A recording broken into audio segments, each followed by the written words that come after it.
Hello, shalom and charete, YouTube. This is Philip on Water again with my co-host James T. Doleman. We're starting a series on Proverbs. It's just a casual commentary series on the book of Proverbs, reading from the Hebrew text and commenting on its practical implications for us. So this will be a nice, comfortable series. So grab your tea. This is my tea, my Thai tea. No, As you can see, tea here is more orange in color than what you that's would expect. that's milk It's tea, isn't it? delicious. Yes. Mm. Yeah. It's very sweet. Yes, Very yes. Yeah. with ice in it. Yes. So grab your tea or your coffee and sit back and relax and enjoy the Hebrew Proverbs commentary with us. Mm. So I'm going to read the Hebrew of the first few verses, translate it, and then I'm going to ask you some questions, Jimmy. So get ready for Okay. that. Okay. Mishle Shlomo ben David melech Yisrael. La da'ath chokhmah u musar lahavin imrei vina lakachath musar haskel tzedek u mishpat u mesharim. So that's the Proverbs or the sayings of Solomon, son of David, king of Israel. To know wisdom and discipline, to understand words of understanding, to take discipline, to make successful righteousness and justice and uprightness. So, Jimmy, I have a couple of questions for you. Mm. Um, First question is, what do you learn from these verses? And secondly, and in connection to that first question, how can you practically apply that to your daily life? Mm. I want to focus less on like background and text and language, and I want to just focus more on just the down to earth, practical, everyday implications for you, Mm. me, for sharing our faith with other people, this kind of thing. Yeah. Well, I think the first thing I've got from these three verses is that it just tells me what am I looking for when I read the Proverbs. I'm not looking for theological stuff. I'm looking for like more practical wisdom, like discernment, like understanding, discipline, like how do I conduct myself, and then really about I think living a righteous life. So I think wisdom, live a wise life in the Proverbs, according to these three verses, seems that living a wise life, a life with understanding, a life of discipline, means that you live a life of righteousness, of justice, of uprightness, and this type of thing. So I think it just goes to show that. Because when we think about wisdom, sometimes we think about like how to do a little bit tricks in our lives, so to make it like easier or something like that. But it's really about righteousness, right? That's what we are pursuing, and that's what we are learning Yeah. from when we read this book. I think that's the biggest take from these three verses. Yeah, that's a wonderful assessment there. Yeah. It connects. It's saying to make successful righteousness, justice, and uprightness. Yeah. I think that the practical implication here is that we learn wisdom and we learn discipline and understanding, words of understanding, to make those righteous things successful in our lives. A few other practical things here, and I'm just kind of giving you my perspective on it. Mm. I think that in the first verse, the introduction here of what the book is, being having King Solomon, who it's attributed to. Mm. I live in a culture now that's semi-monarchical, so Mm. there's a high respect for the king, and there's this idea of hierarchy, and there's a sense Yeah, of authority and yeah, respect there that I think in Western culture we've kind of lost. But that's how you could I think apply this is you could share this with people, especially in a culture like the one I'm in now, Mm, to show them, hey, these aren't just it's not just a book of wise sayings, it's a mm, book of wise sayings by a king and by an ancient king, mm, by the king of Israel. And so I think that's a helpful thing for sharing Proverbs and the wise sayings in them with mm. other people. I Yeah. think in general it helps orient us, and I think you were kind of getting to that in your assessment. It helps orient us to these things. We need to be seeking wisdom and Mm, discipline and understanding for the purpose of righteousness mm. and justice and uprightness. And so this introduction to Proverbs in the first few verses is really really helpful for that, for seeing the orientation Yeah. of why we're learning these proverbs Mm, and the purpose for that. So uh, so what are some more practical ways that you can apply these verses to just like your daily life? So that was a general assessment, but mm, like in your daily interactions with others, or just in your daily in your daily dealings in work, or in your own personal time, in your mm. family, how do you think you can apply these verses? I think one of the most important things to do, like doing not just in terms of like handiwork, but also like in terms of the entire behavior and the mentality in the behavior, is that also something we've neglected is that just think about, am I doing the right thing? Am I doing the righteous thing? Like I think these verses because these verses are trying to direct you about like the purpose of reading the Proverbs. But really, like when you read the Proverbs with this purpose in mind, it uh pre presumes that you're looking for these things. Like you're really like thinking about in your daily life, you're really thinking about, how do I do these things righteously? How do I treat my wife righteously? How do I treat my other family members, my neighbors righteously? I think Hmm. it is whenever I do things, I always have those questions in mind. And whenever I do things, everything that I do, I always tune in to think about, am I doing the righteous thing? Am I doing the upright thing? Am I doing justice? I always have this kind of thing in mind. Only when I have these kind of things in mind, and then when I read Proverbs, everything makes sense to me. So I think this three verses is, apart from setting like you said an orientation for us to read the book, it also reminds us, like when we do things in our daily life, every detailed things we're doing, am I doing it righteously? Am I doing it in an uprightness way? And it's not just righteousness in a very general sense, it's really righteousness in terms of, is it is it uh, uh, uh, in does it align with the commandments of God? No, am I doing the commandments of God, or am I just doing my own will? Like do whatever I think is right. It's not like it's how you, it's whatever you do, like what, there's something that you need to think about, like whenever you do things, are you doing the right thing? I think that's a great reminder here, to just tune my mind, to my attitude in my life, tune in to an attitude, a constant pursuit of righteousness in everything, every detail in my life. Right. Yeah. And we see he uses these three words, which I suppose he's trying to cover the whole range of every type of righteous deed. You have Yeah, yeah, yeah. righteousness, which you could say tzedek is more oriented towards religious things, for lack of a Hmm. better term. You could say mishpat is more like communal. And Mm, you could say the mesharim may be general moral type of mm, things, upright deeds or upright acts.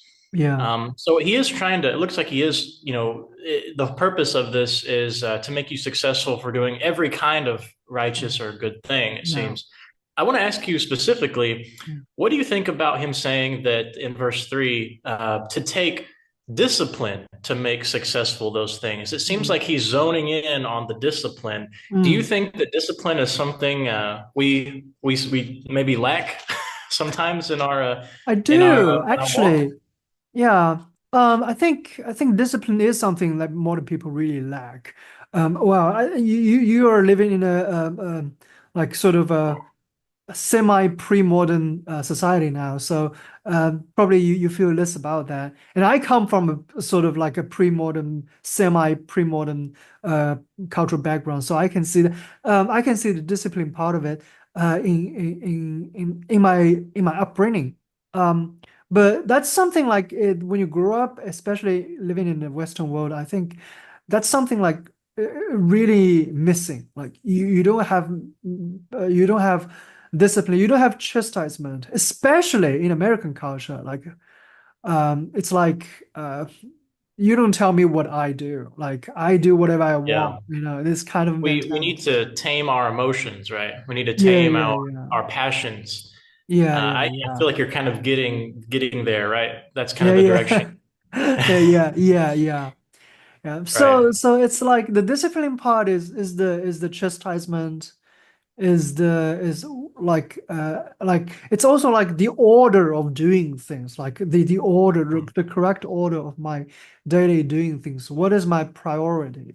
And priority not just in terms of what do I do first, like what do I prioritize in everything I do? Do I prioritize, say, the benefits of others, or do I, being very selfish, only prioritize my own benefit? This type of thing. Um, Right. and also like, that kind of discipline is something that the discipline of success, it says. So. I think it is the you can say it's the discipline that leads to successfulness. But the successfulness is not really like the worldly successfulness that we are Mm. thinking about. Like that probably is the kind of successfulness that the biblical authors sometimes would despise. Like it's not the like Yeah.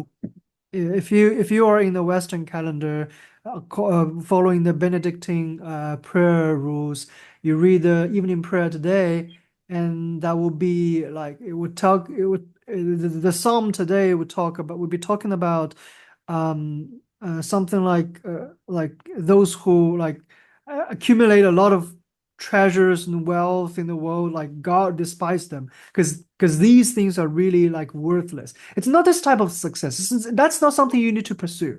Something the thing you need to pursue is like to be successful in discipline. Like in our Orthodox prayer, sometimes like we will pray that ask God to make us a skillful worker of the commandments.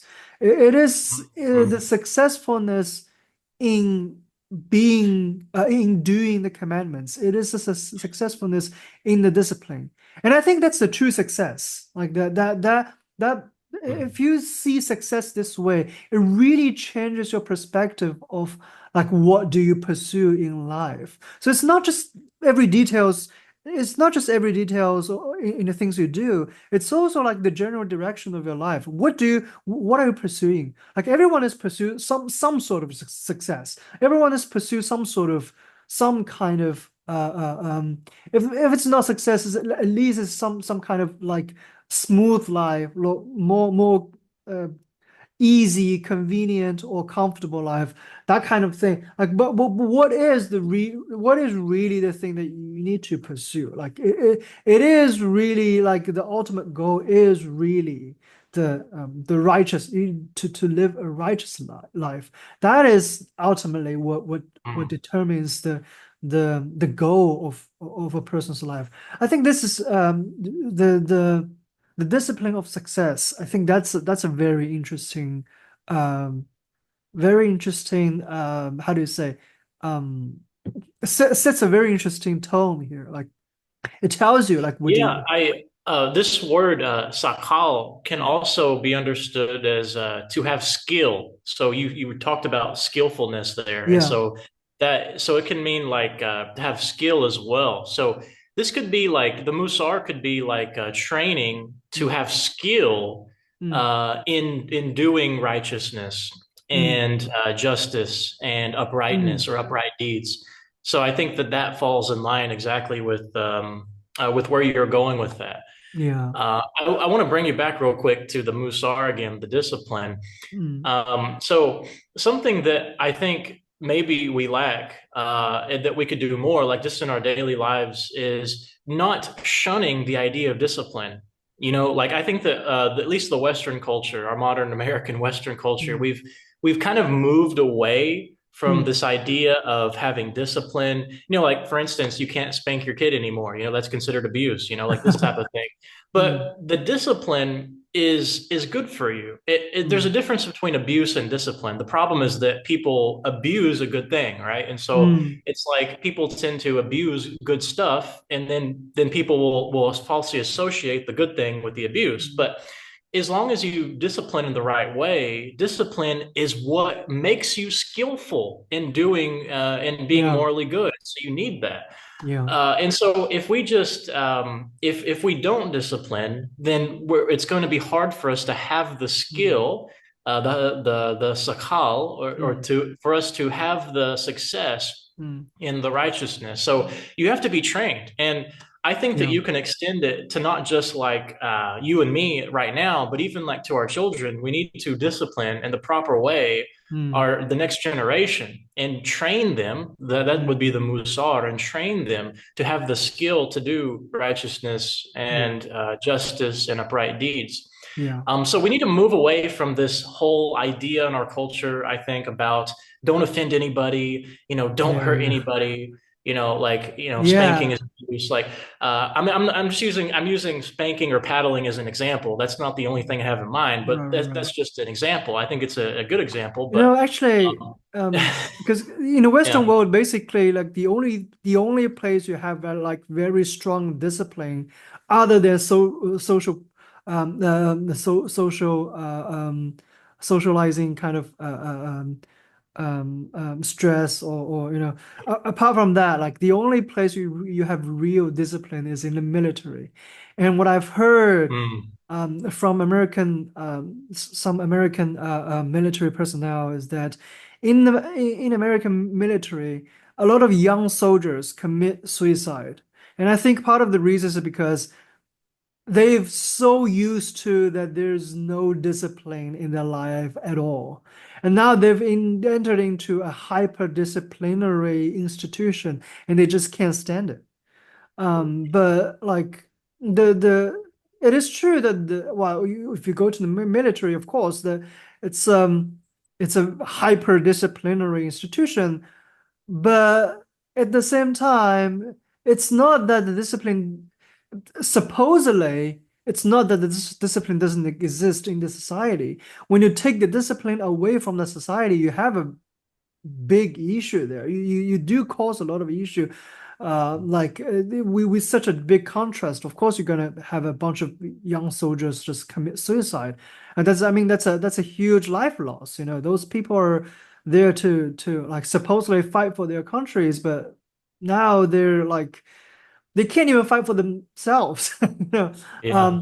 But also like the as Christians, we're also like sort of recruited into Christ's army. We are also sort of soldiers. So the kind of discipline is like that's the kind of discipline that we have spiritual disciplines, like whether it's prayer, fasting, almsgiving, or That was the next thing yeah, yeah. that's the next thing I was going to touch on is I think that this discipline can also extend like even more practically for like people like you and me in our daily lives. This discipline would be like holding on to a regular time. We live in such a time oriented Mm, culture, and mm, in our modern world, and with like work, with different types of things yeah. related to that.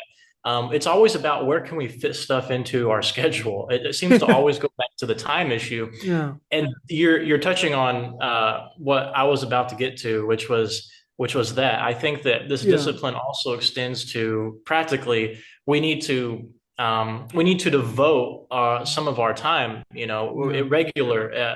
irregular, consistent times yeah, to doing the prayer rules yeah, yeah, yeah, and to studying the scriptures, and that goes back to verse 2 here, yeah, words of understanding. yeah. Uh, Mm, this would be, I think, you could say this refers to the Proverbs themselves, studying the scriptures, mm, meditating on these things, holding fast to prayer rules. I think the discipline is for us mm, in our faith, it can extend to those things, to the spiritual disciplines, like actual yeah, disciplines, yeah, which we yeah, need to be holding ourselves accountable to yeah.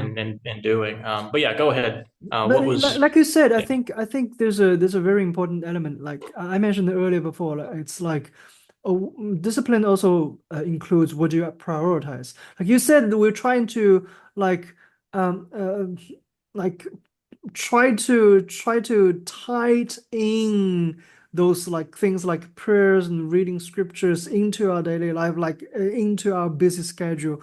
But the point is that you need to what we really need to do is to prioritize prayers, readings, Yeah, actually, I should and have said we need to fit our busy schedule yeah, into yeah, our the yeah, other way. yeah, It's the yeah, other way. yeah. It And I should think be, that's a part yeah, of the yeah. discipline. I think that's a part of the discipline because still using the military allegory, I think like uh, the routine training in the military is your reading scriptures, is your prayers, is your prayer rules, is your alms giving and then tithe and all this type of thing. That's the routine training. You just need to have it. Like you sometimes you don't feel like doing it. Sometimes you don't feel like it's meaningful, but it's just something you need to do. And when you actually start your busy life, that's when you're entering into the battleground.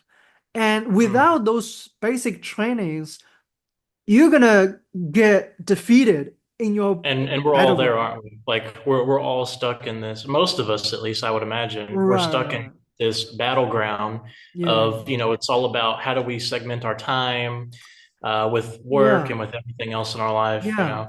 So you would put like the prayer rules, like, treating others the way you need to treat them. You would put that in the Zedek, Umishpat, and Mesharim.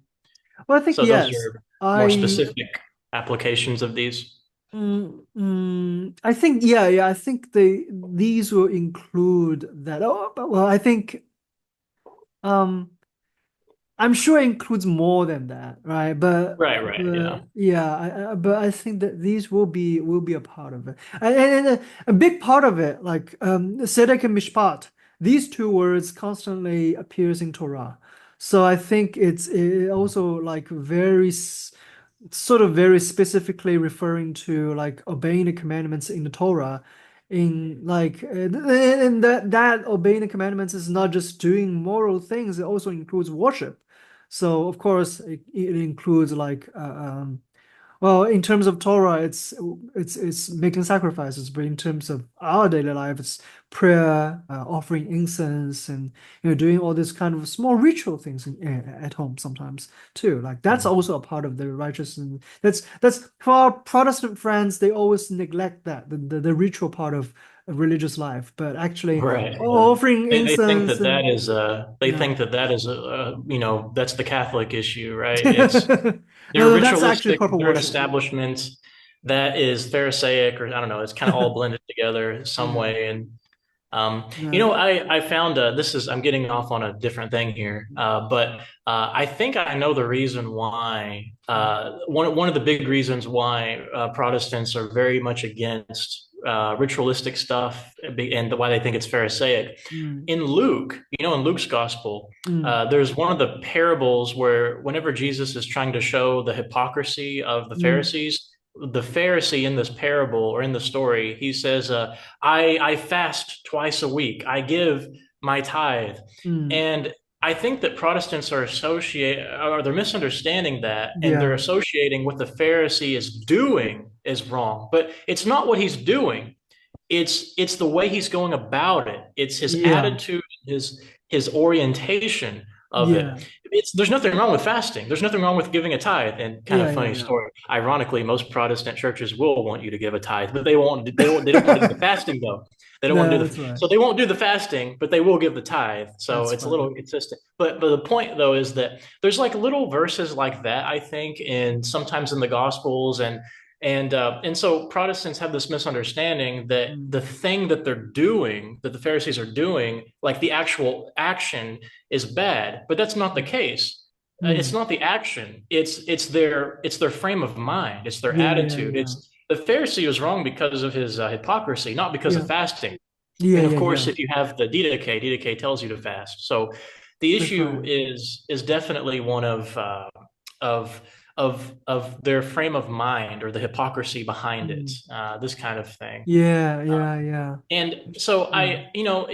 I think that what we have to do is you just have to, for our Protestant friends, we'd have to go through all those different verses like that and explain the issue, the real issue. Jesus is not against what the Pharisees do, the actual the Mm. works.